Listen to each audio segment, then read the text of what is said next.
다 함께 기도드리겠습니다. 사랑과 은혜가 풍성하신 하나님 아버지 감사합니다. 온 땅에 푸르름이 짙어가는 5월 넷째 주일입니다. 저희들을 사랑하셔서 주님 조론으로 불러주시고 신령과 진정으로 예배드리게 하시니 감사와 찬양을 드립니다. 한 주간도 주님의 은혜 가운데 살았지만 감사하지 못하고 주님 뜻대로 살지 못했음을 고백합니다. 주님 용서하여 주옵소서. 주님의 보혈로 우리의 모든 죄를 깨끗이 씻어주시고 상하고 찢긴 심령 위에 주님의 위로와 평강으로 채워주옵소서. 만물이 푸르게 자라듯이 우리의 신앙도 날로 성숙하여지길 원합니다. 형식적인 예배에 머물지 않고 삶의 자리에서 하나님의 공의와 사랑을 실천하는 살아있는 예배자가 되게 하옵소서. 주님, 믿음의 가정들이 복음 위에 든든히 서게 하옵소서.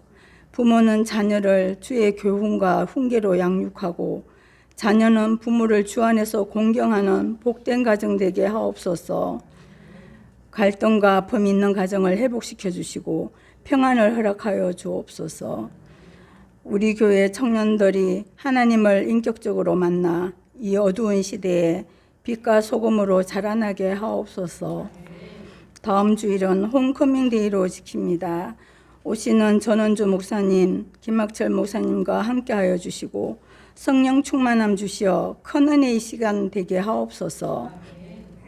흩어졌던 성도들이 다 모이고 많은 사람들이 초청되어 우리 교회가 구원의 방주로서의 역할을 잘 감당하게 하옵소서. 이 잔치를 계획하고 준비하는 모든 손길이 함께 하옵시고 온 성도가 은혜 받고 믿음이 더욱 성장하는 귀한 시간 되게 하옵소서. 오늘은 성령 강림 주일입니다. 마가의 다락방에 임했던 성령의 바람이 이곳에도 임하기를 원합니다. 오늘 이 예배 가운데 성령으로 충만히 임재하여 주옵소서.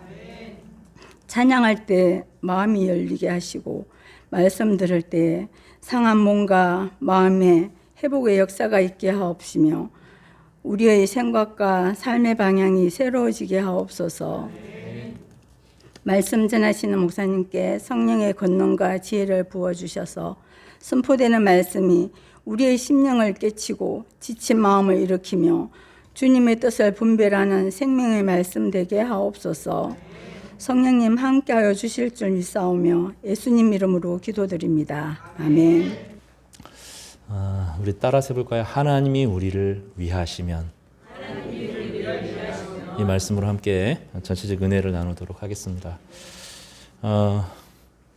제대하신 분들은 아마 이 경험을 아실 겁니다.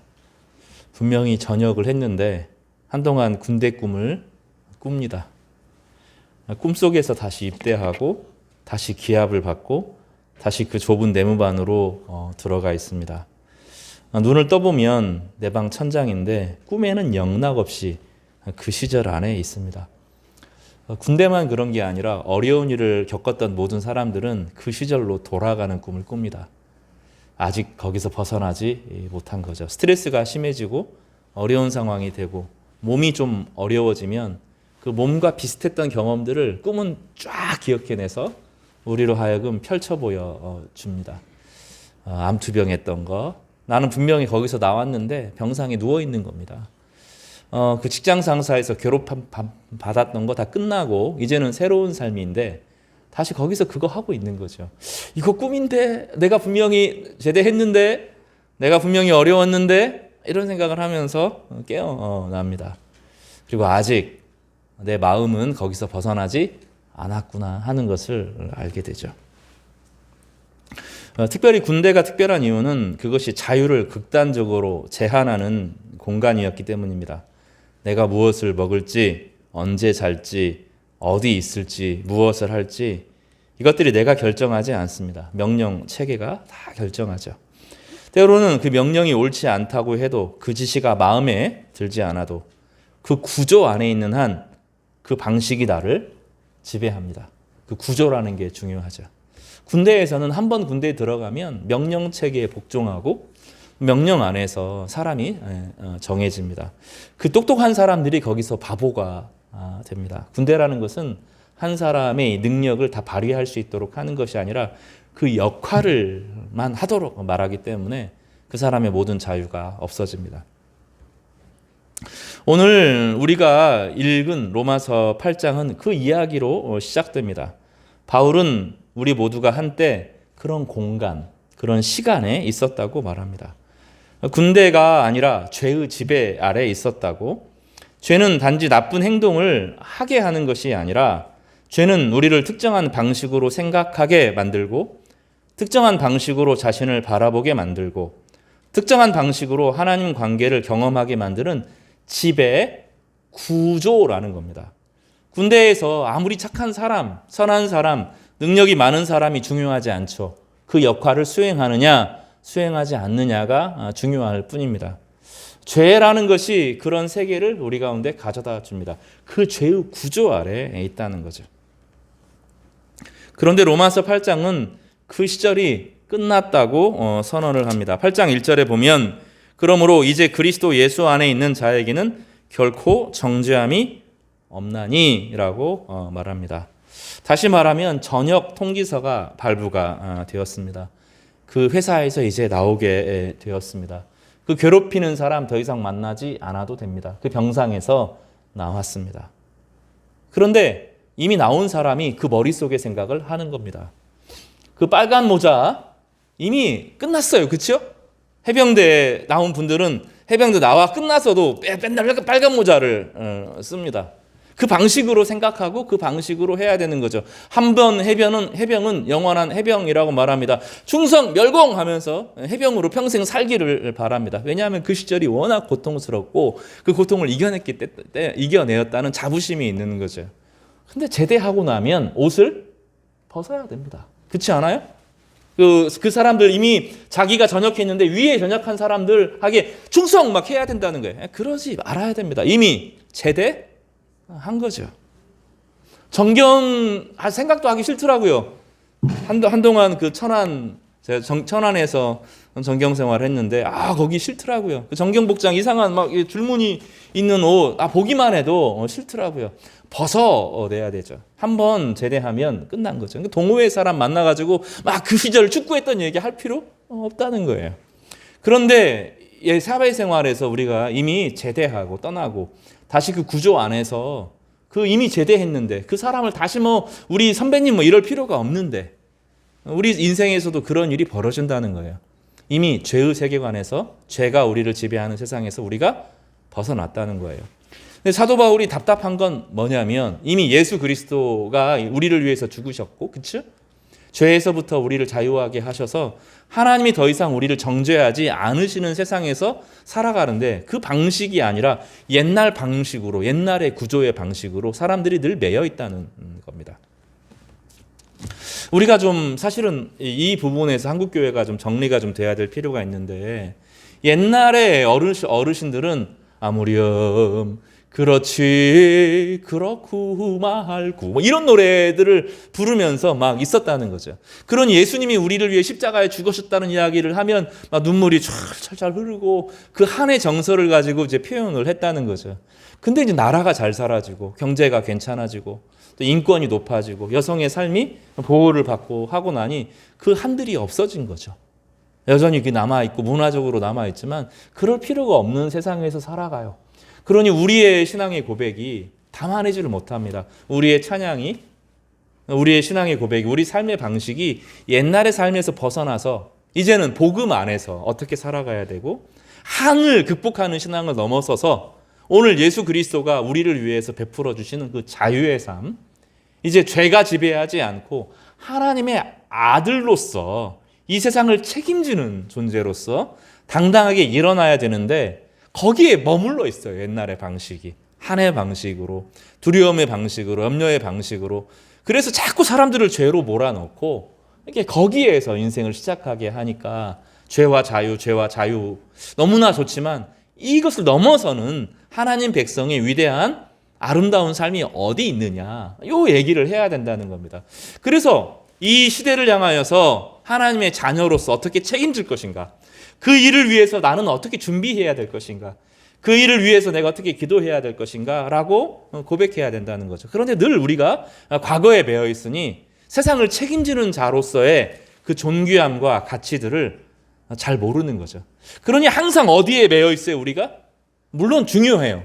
우리가 한 주간을 살면서 지내오면서 내가 지었던 죄를 고백하고 내가 죄에 들었던 고백들을 하나님 앞에 아뢰므로 다시 관계를 회복하는 것들이 필요하긴 하죠.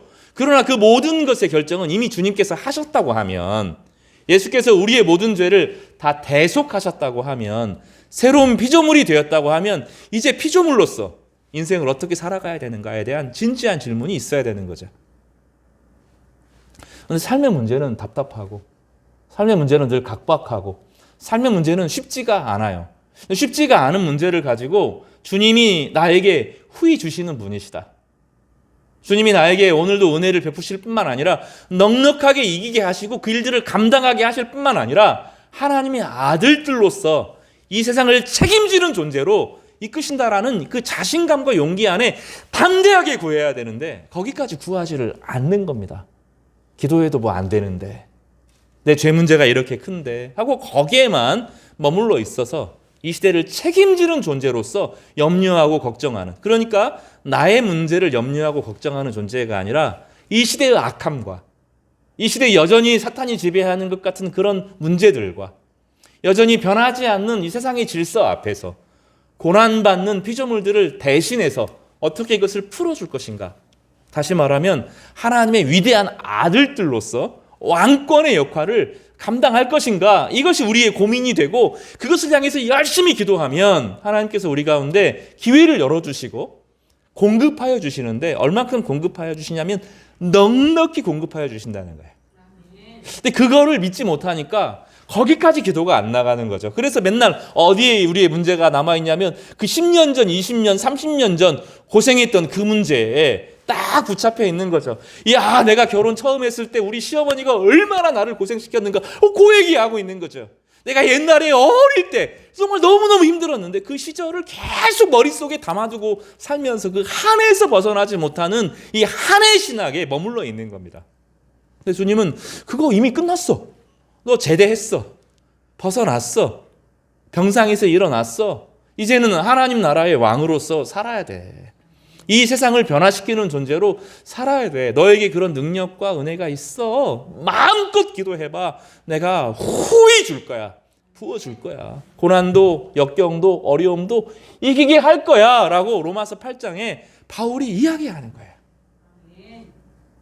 우리의 복음의 한계가 좀 커지기를 바랍니다. 여러분의 기도가, 기도할 게 뭐 있어요? 그냥 우리 자녀들 위해서 기도하는 거 중요하죠. 자신의 과거의 문제 극복하는 거 중요합니다. 근데 거기만 위해서 기도하면 안 돼요.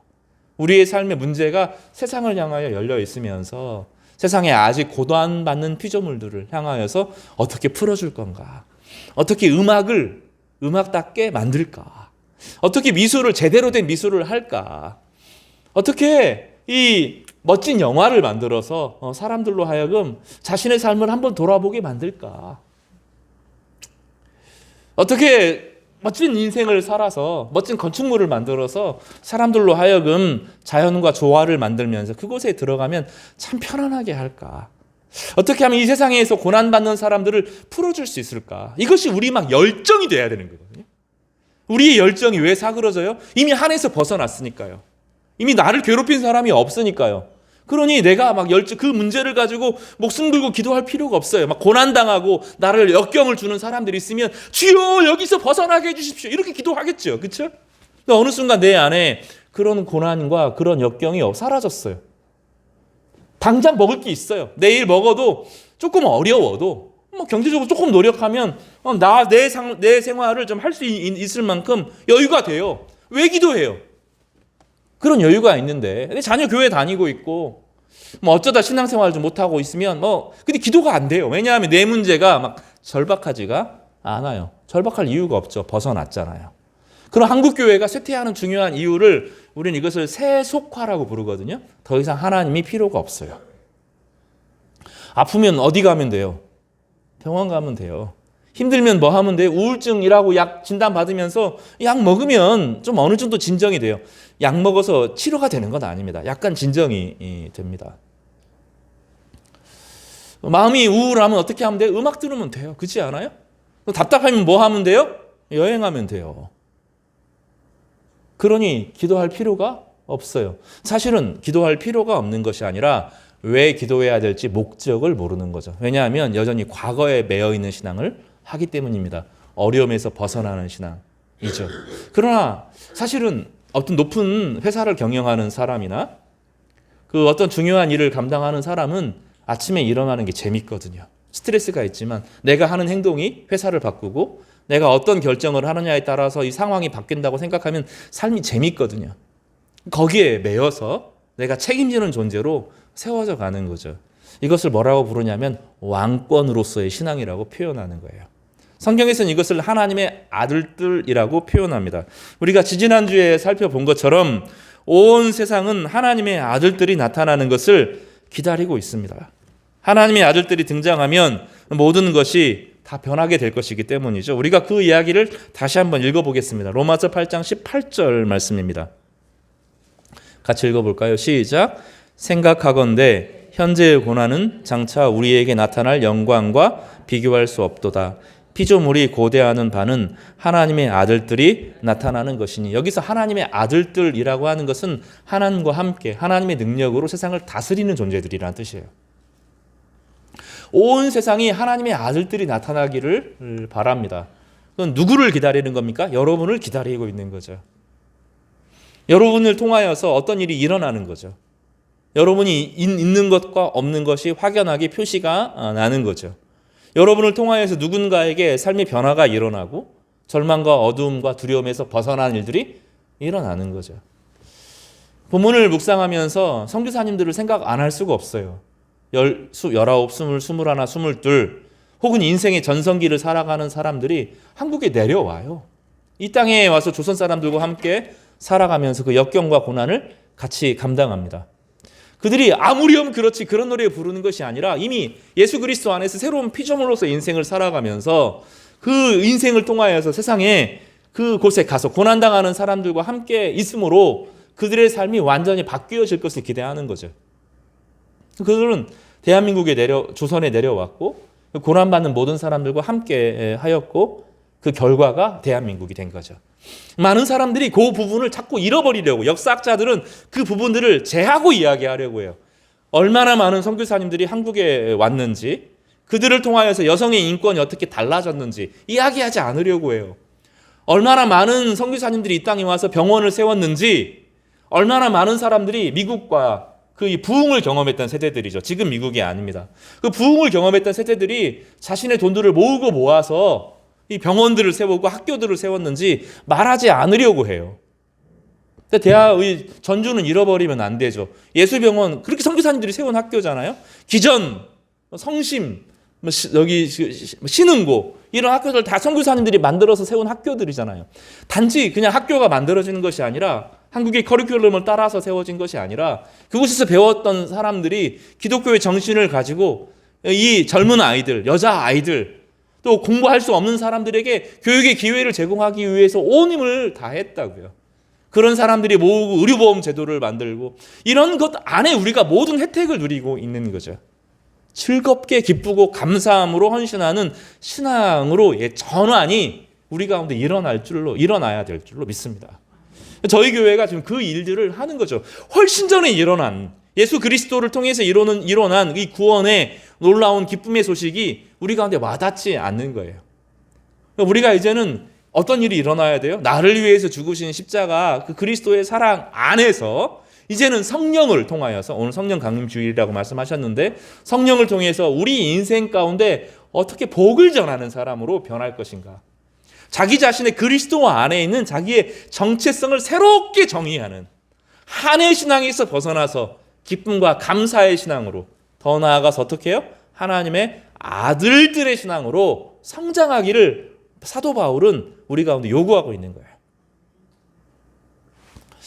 따라서 볼까요? 나는 왕이다. 나는 하나님의 아들이다. 이 신앙이 우리 가운데 있기를 바랍니다. 아주 적극적으로. 그저 내 문제의 고통에서 벗어나는 정도가 아니라 나를 통해서 음악계가 바뀌기를 꿈을 그런 비전을 가지셔요. 내가 만든 노래를 통하여서 누군가가 그 신앙 고백이 바뀔 거라는 거죠. 노래는 되게 중요해요. 제가 여러 찬양 고백들을 이야기하는데 찬송가들의 정말로 부흥을 경험했던 시대들이 자신의 부흥의 고백을 담았던 200년, 300년 전의 고백들이 이 찬송가의 고백이에요. 찬송가는 교회가 생기고 나서 만들어진 게 아니고 한 200년, 300년 그 사이의 기록들 중에서 특히 미국에서 일어났던 부흥의 기록들, 영국에서 일어났던 부흥의 기록들을 담아낸 미국적인 노래고 영국적인 노래들이에요. 근데 그 미국적인 영국적인 노래들 우리가 노래를 부르면서 어떤 일이 불러지죠?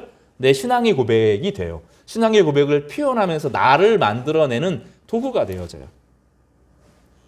근데 어떤 목사님이 우리가 많이 부르는 찬양, 감사 뭐 이런 찬양, 은혜 위에 은혜 뭐 이런 찬양들 한 목사님이 찬양을 만들어 주어서 2000년대를 살아가는 한국 사람들의 정서로 삶을 고백하게 도와주잖아요. 그런 마음의 고백을 하면서 우리가 만들어져요. 우리의 감정이 만들어져요. 우리의 생각이 정리되어져요. 노래는 그렇게 중요해요. 왜냐하면 그 노래의 고백을 통해서 우리의 신앙이 형성되기 때문이죠. 예수 그리스도께서 우리 가운데 만들어지는 것들을 우리 입으로 담아내면서 하나님이 정말로 그런 분이구나 고백하게 도와줘요. 그 고백을 따라서 우리의 인생이 사라져요. 잘 와닿지가 않죠. 목표가 있으면 목표를 향해서 걸어가게 되잖아요. 모악산 정상이라고 하는 목표가 있으면 그 목표를 따라서 살아가게 되잖아요. 그렇지 않아요? 노래도 그래요. 노래가 하나님이 이런 분이야 라고 고백해주면 우리의 삶도 그 고백에 맞게 살아가게 되는 거죠. 노래를 만드는 거는 중요해요. 설교도 그렇게 중요해요. 설교를 듣고 나면 아 그렇구나 하고 우리 삶을 거기에 방향을 맞춰서 우리 인생이 목적을 향하여 나아가게 되는 겁니다. 어떤 사람은 시를 써야 됩니다. 어떤 사람은 음악을 해야 돼요. 어떤 사람은 다른 사람을 이끌어줘야 돼요. 어떤 사람은 희망을 막 이야기해줘야 돼요. 어떤 사람은 정치를 해야 돼요. 어떤 사람은 자녀 교육을 잘해서 모델이 되어야 합니다. 우리에게 그런 고백이 있기를 바라요. 여기서 전환이 일어나기를 바랍니다.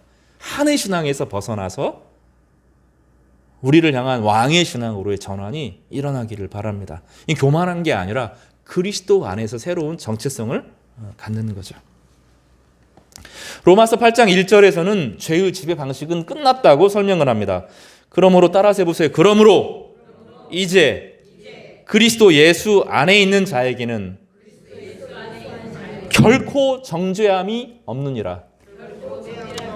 죄를 고발할 사람도 없고 너는 죄인이라고 선언할 사람도 없다는 것이 로마에서 1장에서부터 8장 1절에서부터 마지막 절까지입니다. 당신을 향하여서 너 죄야 하고 죄 있어라고 고발할 존재가 없어졌다는 거예요. 그런가 하면 너는 죄인이야 라고 선고할 사람도 없어졌다는 거예요. 고발자가 없고 선고자가 없는 이유는 하나님이 우리를 위하시기 때문이에요. 하나님이 우리를 향하여서 우리의 모든 죄를 예수 그리스도에게 다 씌우셔서 우리의 지은 모든 죄를 예수님에게 정하셔서 그리스도가 모든 죄를 다 대속하셨다는 거예요. 그러니 더 이상 우리의 죄를 가지고 너 죄 있지? 그때 죄 지었지? 너 죄 지었으니 벌 받아야 돼 라고 말할 수 있는 그 어떠한 고발자도 사라졌고 우리 죄를 향하여 죄 있다고 선언할 선포자도 사라졌다는 거예요. 이게 로마서 8장 1절의 이야기입니다. 그러니까 100번, 1000번, 만번을 외워야 돼요. 다시 한번 읽어볼까요? 시작. 그러므로 시작. 그러므로 이제 그리스도 예수 안에 있는 자에게는 결코 정죄함이 없느니라. 다시 말하면 무슨 얘기를 하는 거예요? 제대했다고요. 고참이 와가지고 아침에 빰빰빰빰빰빰빰빰빰 그거 안 한다고요. 와가지고 막 억지로 깨우고 야 아침에 일어나서 보면 뭐 조깅해야지 억지로 시키는 사람이 없다고요. 아침에 일어나면 옛날에는 된장국을 똥국 이렇게 불렀는데 희멀근한 국 하나 주는 거죠. 그거 먹으면서 나 같이 다 쭈룩 줄 서가지고 밥 먹고 안 그래도 된다고요. 물론 이제 자신의 몸의 건강을 위해서 일찍 일어나고 운동하고 하는 거 좋은데 누가 안 깨워와도 된다고요. 좀 늦게까지 자도 된다고요. 제대하고 나면 좀 게을러져야죠. 제대하고 나면 어떤 일이 벌어져요? 아침에 안 깨워도 막 벌떡 일어나죠. 그러면 부모님이 뭐라고 말해요? 야, 애가 좀 사람이 됐나 보다 생각을 한 거죠. 그 사람이 된 게 아니라 아직 인간이 아닌 거예요. 그거는 인간이 아니라 아직 군인이라고요. 시켜야 움직이는 존재가 되는 거라고요. 착해진 게 아니고 군인의 몸이 된 거죠. 시켜야 하는 겁니다. 딱 부르면 예! 상병 누구 이렇게 고백해야 된다고요. 관등성명. 그거 좀 짜증나거든요. 부르면 예! 이병 황성아 뭐 이 얘기 안 해도 된다고요. 안 해도 돼요. 근데 우리는 여전히 죄의 세계 속에 죄의 세계관 안에 살아가죠. 죄 지으면 벌 받는다. 죄 지으면 벌 받는다. 이 세계관이 우리 안에 꽉 쪄들어 있는 거죠. 한의 세계관이라고 불러요, 이거를. 죄가 한이 되고 악한 세상 가운데 어떻게 살아가야 될지를 모르는 그런 겁니다. 그런데 본문에서는 결코, 그러므로 이제 그리스도 안에 있는 자에게는 결코 정죄함이 없다라고 선언하는 겁니다. 로마서 8장 18절은 이제는 어떻게 살아야 되느냐? 하나님의 아들들로 태어난다는 거죠. 우리가 다시 읽어봤지만 8장 18절에 뭐라고 말합니까? 생각하건대 현재의 고난은 장차 우리에게 나타날 영광과 비교할 수 없다. 피조물이 고대하는 바는 하나님의 아들들이 나타나는 것이다. 하나님의 아들들을 기다린다는 거죠. 세상의 모든 영역이 하나님의 거룩한 아들들이 등장하기를 바란다는 거예요. 노예 제도를 막 회파하는 정치인이 등장하기도 하고, 의료보험 제도를 만들어서 사람들을 보호하는 제도를 만들기도 하고, 이런 일들이 일어나는 거죠. 고속도로 운전하다 보면 되게 고마운 게 있잖아요. 핑크색 선, 녹색 선 해가지고 설명해 주잖아요. 이 전과 후가 너무너무 다르잖아요. 맨날 헤맸던 길에서 헤매지 않고 편안하게 올 수 있죠. 핑크색을 따라서 가야 되는구나. 내비게이션에서도 핑크색 빛을 따라서 가십시오. 이렇게 나오잖아요. 그런 일들이 우리 가운데 기다린다고요. 그러니 청년들은 어떻게 해야 돼요? 한에서 벗어나서 어떻게 해야 돼요?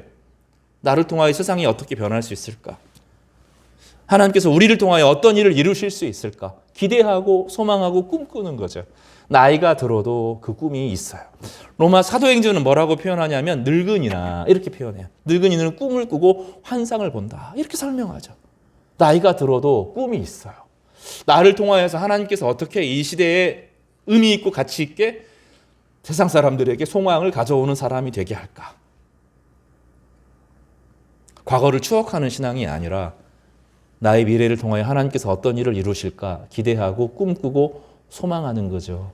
그런 일들이 생긴다는 거죠. 그러니 사도행전에 나오는 교회의 모습은 어떻습니까? 꿈을 꾸는 거죠. 어떻게 인생을 재미있게 살까? 어떻게 인생이 나를 통해서 좀 멋있어질까? 어떻게 인생을 통하여 이 나에게 주어진 한평생의 삶을 통하여 수많은 아름다운 일이 벌어질까? 이런 꿈을 꾸는 거예요. 그럼 집안도 예쁘게 꾸며보고, 그렇죠? 옷도 좀 이 옷도 입어보고 저 옷도 입어보고 맨날 검정색 옷, 그 남 보식 우리 사람들 그래 흰차 검정차밖에 없잖아요. 왜 그래요? 나중에 팔 때 좀 그 가격을 받는다 그런 건 있는데 교회 올 때 어떤 옷 입어요? 무난하고 튀지 않는 선에서 꾸민 듯 꾸미지 않는 그 최고의 경지를 하죠. 그러니 맨날 무슨 옷 입어요? 검정색 옷 입는 거예요. 색깔 있는 옷 다 무채색이에요. 오늘 제가 저 색깔이 확 튀는 한 집사님 보면서 옷은 좀 저렇게 입었으면 좋겠는데 그런 생각이 들었어요. 봄인데, 그죠? 교회 올 때 좀 질투하지 않는 선에서 좀 예쁘게 옷 입고 오면 안 돼요? 돌아다니면서 좀 나의 모습이 좀 멋있어지고, 좀 자신있게 좀 사세요. 자신있게. 째째하게 살면서, 주여, 겸손하야지. 그러지 마시라고요. 초기 신앙이죠. 우리 성도들이 그 정도 수준 아니에요. 좀 멋있게 있어도 저 사람 맨날 튀게 하고 그렇지 않는다고요. 좀 멋있고 좀 의미 있고 제대로 된 좀 가꾸고 머리도 좀 제대로 좀 하고. 오늘 좀 서운한 게 제가 머리를 좀 잘랐는데 아무도 목사님 머리 자르시는 이야기를 안 하더라고요. 좀 스스로 나는 죄인이다. 나는 한많은 사람이다. 나 같은 사람이 이게 좋은 신앙이 아니라고요. 그 시절은 지나갔어요. 한 50년 전에 그렇게 우리나라 신앙생활 해도 됐어요. 지금 우리 그렇지 않아요. 그리스도인들 멋있어요. 웰슬레 같은 사람이 있어요. 청교도 신앙의 뿌리에 해당하는 사람인데 영국에서 옷을 입고 다니는데 멋있었어요. 흰색, 검정색 그렇게 안 했어요. 어떻게 하면 하나님의 아름다움을 누릴 것인가? 하나님의 영광을 표현할 것인가? 이 아름다움으로 다른 사람도 그 아름다움에 참여할 수 있을까? 이것을 하나님의 영광이라고 표현했습니다. 좀 멋있는 옷 입고 오면 저 사람 교회에서 너무 튀는 거 아니야? 이렇게 째려보지 말고 멋있다, 예쁘다. 저 사람을 통해 하나님이 아름다움이 드러나는구나. 이렇게 생각해야 돼요. 우리는 뚱뚱이도 좋아하고 성도들이 그쵸? 뚱뚱이도 좋고 키가 커도 좋고 키가 작아도 좋고 다 예뻐 보입니다. 근데 자기 스스로는 좀 알잖아요. 좀 다이어트해서 더 멋있어질 수 있을까? 생각하고 사는 거죠. 그냥 자기 자신에게 무조건 만족하지 말고 있는 모습 그대로 하나님 우리를 사랑하시지만 이게 단가? 나의 인생을 이렇게 살아가는 것이 단가? 조금 더 건강하고 조금 더 쌩쌩하고 조금 더 힘있게 인생을 살아갈 수 있는 방법은 없나? 내 인생을 남이 시켜서 하는 것이 아니라 그래서 자신의 인생을 좀 가꾸어 나가는 거죠. 피조물이 기다리는 것은 세상의 종말이 아닙니다. 기후가 회복되는 것도 아닙니다. 피조물이 목을 빼고 기다리는 것은 하나님의 아들들이 진정한 하나님의 아들들로서 세상에 나타나는 것입니다. 세상의 모든 것이 인간의 죄로 인해서 헛됨에 굴복하게 되었는데 하나님의 백성의 등장을 통하여서 그 헛되고 무의미하고 무가치한 것들이 제 빛깔을 갖게 되는 이런 은혜가 있기를 바랍니다. 그리고 하나님은 지난주에 살펴본 것처럼 하나님은 우리를 미리 정하시고 우리를 부르시고 우리를 의롭다 하시고 이미 영화롭게 하셨다고 선언합니다. 미래에 영화롭게 된다는 게 아니죠. 하나님께서 우리를 부르시고 우리를 의롭다 하시고 우리를 영화롭게 하셨습니다. 그 본문도 한번 다시 읽어보겠는데 30절 말씀입니다. 로마서 8장 30절입니다. 시작. 또 미리 정하시는 그들을 또한 부르시고 부르신 그들을 또한 의롭다 하시고 의롭다 하신 그들을 또한 어떻게 해요? 영화롭게 하셨다는 거죠. 죄인 한스러움에서 벗어나시기를 바라요. 여러분은 어떤 존재입니까? 이미 하나님 안에서 영화롭게 된 존재들입니다. 그래서 여러분을 천사들이 함부로 하지 못합니다. 사탄이 여러분을 함부로 하지 못합니다. 사탄이 여러분을 막 쥐고 흔들고 지배할 수가 없습니다. 잠깐 우리가 속고 과거의 방식으로 예전에 군대에 다녔던 그 방식의 꿈을 꾸는 것처럼 우리의 삶의 방식이 남아있을 뿐이지 사실 여러분들은 이미 모든 수준을 벗어난 하나님의 아들들로 등장하고 하나님의 영광을 그 안에 두신 존재들인 거죠. 그러니 서로를 향하여 존칭하는 거예요. 너무너무 귀하게 여기는 것입니다. 하나님이 여러분을 의롭다 이미 하셨고 나중에 의롭게 되는 게 아닙니다. 이미 예수 그리스도 안에서 의롭다고 하셨고 예수 그리스도 안에서 영화롭게 하실 것이 아니라 영화롭게 하셨습니다. 예수 그리스도 안에서 이미 여러분은 하나님의 아들들로 천사들보다 더 높은 존재들로 우뚝 서 있는 것입니다. 그러니 여러분의 삶을 천사들이 보고 배울 겁니다. 이 요한계시록의 중요한 메시지인데 우리가 서로 사랑하면 온 우주를 다스리는 천사들이 우리를 통해서 배우고 저렇게 인생을 살아가고 저렇게 역사를 움직여야 되는구나 하고 여러분의 삶을 통하여서 변화가 일어나게 될 것입니다. 그러니까 로마서 8장이 성도들에게 그 요구하는 성도들에게 보여주는 그 비전이라고 하는 것은 정말 어마어마한 거예요. 역사가 여러분의 모습을 통하여 여러분의 표정을 통하여서 움직여진다고 성경은 말하는 거예요. 옆에 있는 분들 한번 좀 죄송하지만 잠깐 보면서 최대한 한번 멋있게 한번 웃어주십시오. 물론 가식적이겠지만 한번 웃어주세요. 여러분이 환하게 웃고 여러분이 마음껏 사랑하고 괜찮아 이 정도 것들은 내가 넉넉하게 이겨낼 수 있어 하고 하면 천사들이 역사를 다스리는 천사들이 요한계시록의 말씀이에요. 천사들이 우리를 통해서 흠모하고 배우는 거죠. 어떻게 저럴 수 있어? 저 역경과 고난 가운데서도 어떻게 저렇게 웃어낼 수 있어? 어떻게 사랑할 수 있어? 천사들이 보고 배우면서 분노와 복수로 세상을 지배하는 것이 아니라 저렇게 성화교회의 성도들을 보고 나도 해야지 하고 참아내고 견디는 역사, 세상에 평화를 가져오는 것입니다. 믿겨지지가 않죠.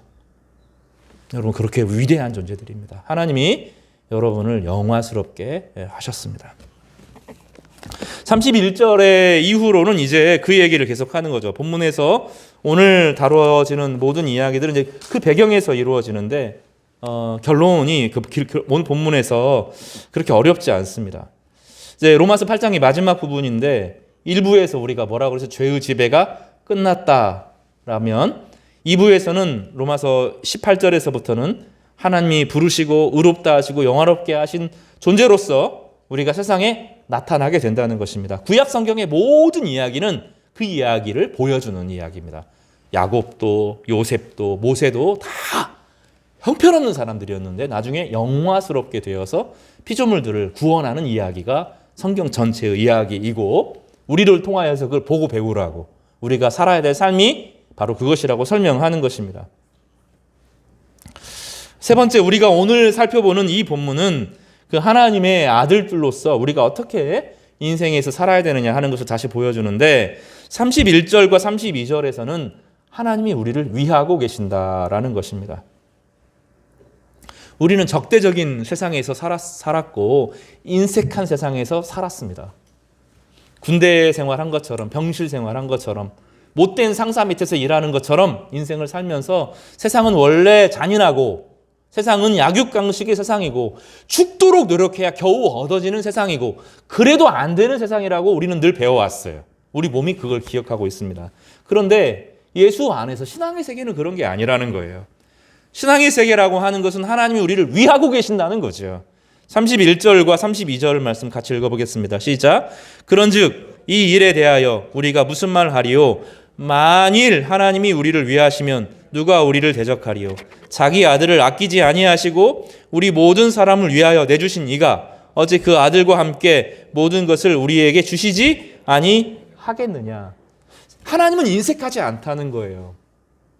아니, 인색한 것 같은데요. 내가 그렇게 결혼을 위해서 기도해도, 직장을 위해서 기도해도, 비전과 미래를 위해서 기도해도 하나님은 우리에게 잘 안 주시는 것 같은데요. 아니라는 거예요. 조금 더 믿어보라는 얘기입니다. 하나님은 후하신 분이다. 하나님 모든 것을 주실 분이시다. 우리의 믿음이 없는 거고, 아직 때가 안 된 거고, 하나님이 어떤 목적과 계획을 위해서 잠시 유보해 두셨을 뿐이시지, 우리를 향한 하나님의 선하고 아름다운 계획이 있다는 것입니다. 그리고 그렇게 증거를 대죠. 자기 아들까지 주었는데, 자기 아들 아끼지 않았다라고 할 때 이 본문은 아브라함이 이삭을 하나님께 바칠 때 네가 너에게 가장 소중한 것을 아끼지 않았으니 나도 너에게 아끼지 않겠다라는 본문을 가지고서 이야기하는 거예요. 하나님은 우리에게 누구를 주셨어요? 예수 그리스도를 주셨어요. 예수 그리스도는 하나님의 가장 소중한 아들이었습니다. 하나님께서 가장 소중한 아들을 우리에게 주셨다면 우리에게 아낄 것이 있다 없다? 없다는 겁니다. 하나님은 인색한 분이 아닙니다. 하나님 못된 고참이 아닙니다. 하나님 못된 상사가 아니라는 거죠. 하나님은 자신의 아들을 이 땅에 주시기까지 우리를 사랑하여 주셨습니다. 그리고 하나님께서 우리에게 가장 귀한 것을 아끼지 않고 줄 준비가 되어 있다는 것입니다.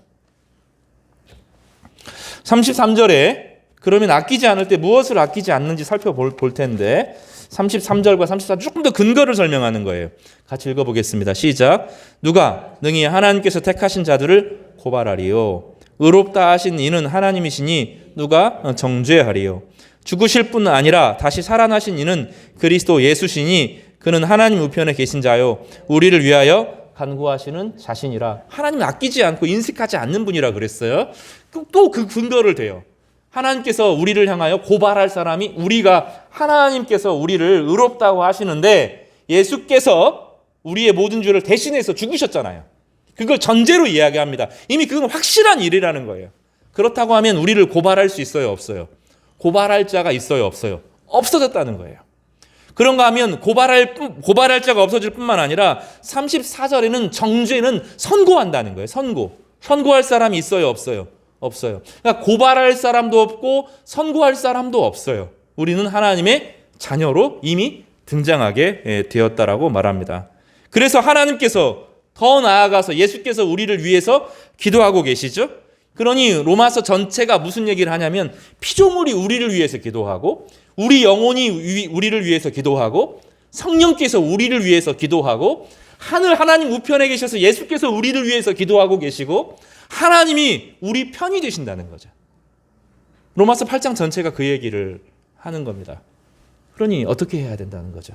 용기를 가지고 담대하라는 겁니다. 그렇다고 해서 고난이 없는 건 아니에요. 여기 보면 35절에 누가 우리를 그리스도의 사랑에서 끊으리요? 고난이 성도들에게 있어요. 환난도, 곤고도, 박해도, 기근도, 적신도, 위험도, 칼, 이런 여러 가지 고난이 존재하는데 이런 고난 가운데에서 고난이 없는 것이 아니라 그 고난 가운데서 또 하나님의 사랑이 우리 가운데 계속 부어지면서 이 고난을 돌파하게 만들고 고난을 고난으로만 받아들이는 것이 아니라 연단으로 사용되어져서 우리로 하여금 빛나는 명검이 되게 하는 거죠. 빛나는 보석이 되게 한다는 겁니다. 많은 사람들이 그 비유를 쓰죠. 성도들을 향하여 명검 비유를 씁니다. 절구공이가 있어요. 쿵쿵쿵쿵쿵쿵 이런 절구공이 있잖아요. 근데 명검이 있어요. 명검은 절구공이는 손으로 이렇게 만들어 놓으면 됐지만 이 명검은 두드리고 불에 넣고 물에 넣고 부지직 하면서 두드리고 불에 넣고 물에 넣고 하면서 단단하게 만들어지는 거죠. 그래야 제대로 그 역할을 할 수 있는 거거든요. 다이아몬드도 열심히 섬세하게 조각을 내야 잘 갈아야 비로소 빛을 발하게 되는 겁니다. 성도들의 삶은 그 과정인 것이지 그리고 그 고난과 역경이 있다고 해서 우리를 무너뜨리는 것이 아니라 훨씬 우리를 빛나게 한다는 것입니다. 그리고 궁극적으로 37절의 핵심인데 그러나 이 모든 일에 우리를 사랑하시는 이로 말미암아 우리가 넉넉히 이긴다. 넉넉히 이길 힘을 하나님께서 우리 가운데 주신다는 거죠. 여러분 오중이에요. 오중. 피조물, 내 영혼, 성령, 예수 그리스도, 하나님 이 모두가 우리 편이라는 거예요. 우리를 기다리고 우리가 영광스럽게 드러나기를 바라고 우리를 통해 세상이 변할 것을 기대하고 있다고 표현합니다. 38절에 이렇게 단언하죠. 내가 확신하노니 사망이나 생명이나 천사들이나 권세자들이나 현재일이나 장래일이나 능력이나 높음이나 깊음이나 세상 모든 피조물들을 자세하게 쓰는 거죠. 우리가 경험하는 모든 현상들을 다 여기에 말합니다. 때로는 우리가 과거의 상처로 무너지기도 하고 미래의 염려일로 무너지기도 하고 또 세상의 강력한 파워에 밀리는 것처럼 보이기도 하고 또 세상의 높아져 있는 것들을 향하여서 열등감에 빠지기도 하고 또 너무 깊어서 도무지 헤어나올 수 없는 그 절망에 빠진 것처럼 보이고 또 수많은 피조물들이 우리를 괴롭히는 것처럼 보여도 사실은 뭐라고요? 우리 주 그리스도 예수 안에 있는 하나님의 사랑에서 끊을 수 없다. 이것이 사도 바울의 마지막 선언입니다. 하나님의 사랑이 여러분에게 인색하지 않습니다. 그래서 어떻게 해야 됩니까? 구해야 됩니다. 말씀을 묵상해야 됩니다. 하나님의 모든 말씀들이 우리를 향하여 뭐라고 말합니까? 내가 너를 사랑한다. 내가 네 옆에 있다. 세상의 모든 피조물과 네 영혼과 성령과 예수 그리스도와 내가 너의 편이다. 라고 본문은 우리 가운데 가르쳐 주는 것입니다. 끝났어요. 과거의 시대에 끝났습니다. 죄가 우리를 다스리던 그 구조적인 악의 시대가 끝났습니다. 우리는 연습해야 되는 거죠. 하나님의 아들들로 어떻게 살아갈 것인가. 하나님의 아들들이 그 역경을 어떻게 겪어왔나. 성경에 수많은 모델들이 존재하잖아요. 요셉이 하나님의 아들들로 어떻게 일어났는가. 모세가 어떻게 일어났는가. 다윗이 어떻게 이겨냈는가. 다니엘이 어떻게 그 어려운 시대 역경을 뚫어내고 소망이 되었는가. 이것이 성경 전체가 우리 가운데 가르쳐주는 메시지인 것이죠. 사랑하는 우리 성도 여러분, 기죽을 필요가 하나도 없습니다. 어려움이 있겠지만 여러분 이겨낼 겁니다. 때로는 고난이 찾아오겠지만 여러분 넉넉히 이기게 될 것입니다. 하나님이 여러분과 함께 하시기 때문입니다. 이 은혜가 우리 모두에게 넘쳐나기를 주님의 이름으로 축복합니다.